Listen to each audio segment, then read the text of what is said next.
This video explains how to set the drill in order to work the RIDGID FlexShaft drain cleaning machines properly. You must use a cordless drill equipped with a speed range between 1800 and 2500 RPM and an adjustable clutch. The clutch is critical for protecting your cable.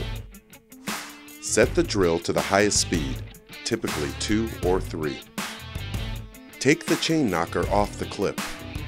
Set the drill to screwdriver mode to enable the adjustable clutch.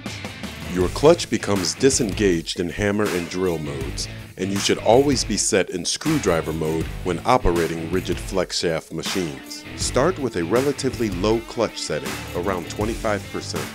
Attach the drill chuck to the drill shaft. Choose the right chain knocker based on your cleaning situation. See the RIDGID FlexShaft manual for details.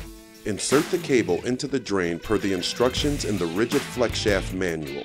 It's important to let the speed of the chain knocker clean the drain. Do not force the chain knocker into blockages. If your drill clutch is out, release off the drill trigger and back out of the blockage.